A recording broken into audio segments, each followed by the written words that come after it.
остана простор да не земам збор, само на кратко ќе биде.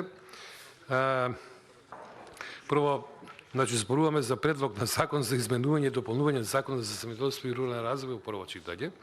Просто да нагласам дека овие измени предложени кои што се дека носат суштински промени во материјата која што ја уредуваат. И само на кратко ќе се обидам таксативно, значи го зборам ова од една афирмативна позиција за самото законско решение кое што меѓу другото е мотивирано и од лично искуство, зашто сметам дека е практичен и потребен и нужен трансферот на системите и на вработените, кои што до сега никој не ги спомна. Значи, прво, законот предвидува единствениот регистар на земјоделските стопанства, кој досега се води во Министерството за земјоделство и водостопанство, да премине во Агенцијата за финансиска поддршка во земјоделството и руралниот развој. При тоа се менуваат сите одредби кои што се однесуваат на единствениот систем заради предвидениот трансфер во Агенцијата.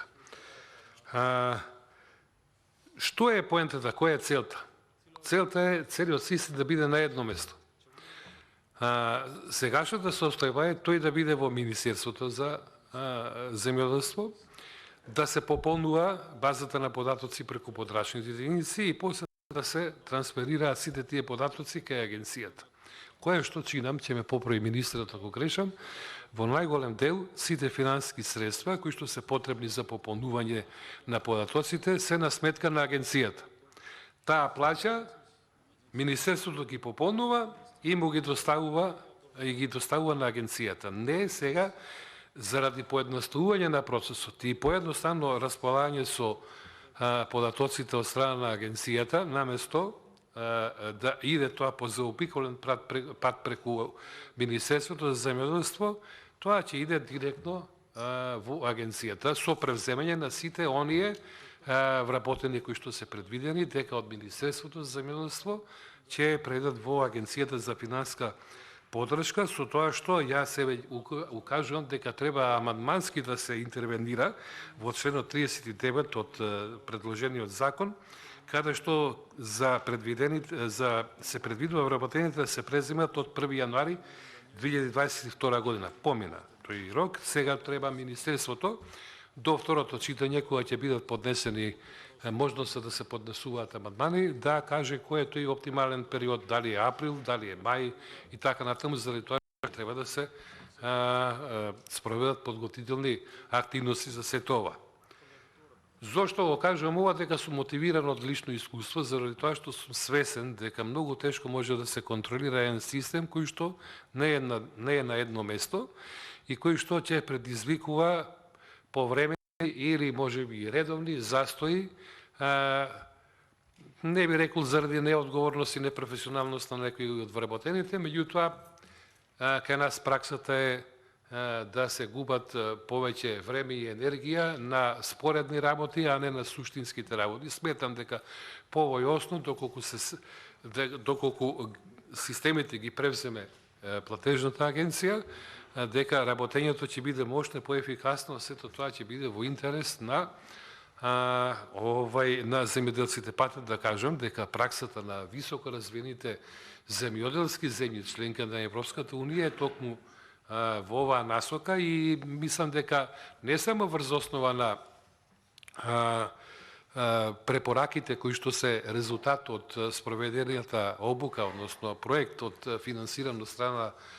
Канцеларијата, односно делегацијата на Европската комисија во Македонија, туку тоа е и дел од заедничката земјоделска политика на членките на Европската унија да се воведуваат овие системи, односно овие системи да функционираат токму во институциите кои што и со овој предлог закон се предложени. Исто така морам да напоменам дека рокот за дополнување или изменување на барањата за субвенции се кратат од 30 на 15 дена, што исто така ќе придонесе за поголема ефикасност во работењето, а и ќе воведе на некој начин и поголема дисциплина од страна на корисниците на субвенциите. Понатаму колегата Панчо Минов зборуваше за помош за соработката, тоа е една интересна алатка која што ќе биде корисна помеѓу соработката на, да речам, само два субјекти во делот на земјоделското производство, но ќе биде во следниот период можна битна заради тоа што ние се наоѓаме на таква ситуација каде што ние мораме да го средиме секторот, заради тоа што нам во оваа ситуација ни е потребно производство на храна. Ние таму треба да се насочиме. Колку сме поголеми производители на храна, толку како држава ќе бидеме понезависни и посамостојни во своето живење, да не зависиме од увоз на прехранбени производи од надвор. Тоа треба да го исклучиме, по основ на спроведување на едни законски решенија кои што ќе значат поголема дисциплина во работењето пред се на институциите. Не сакам да ги набројувам сите оние елементи кои што се однесуваат во развојот на нови производи, практики, процеси и технологии во земјоделскиот, прехранбениот и шумарскиот сектор, или изготвување на планови со за управување со шумите, тоа ни е потребно и се согласувам со колегата Трајанов. Во делот на диверсификација на земјоделските активности во активности поврзани со здравствената заштита, социјалната интеграција, промоцијата на земјоделството како двигател на заедницата и едукацијата на заштита на животната средина и правилната исхрана и така натаму. И дополнително сакам да кажам дека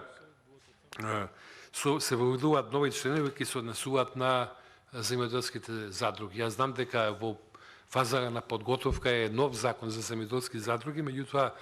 една од суштинските алки во земјоделскиот сектор е токму функционирањето на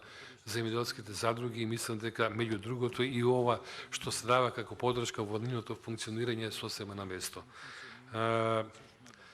И она што би завршил е дополнително што се менуваат членовите кои што се однесуваат на контролата за директни плаќања на самото место, но ова, иако е техничка работа во насока на подобрување на контролата,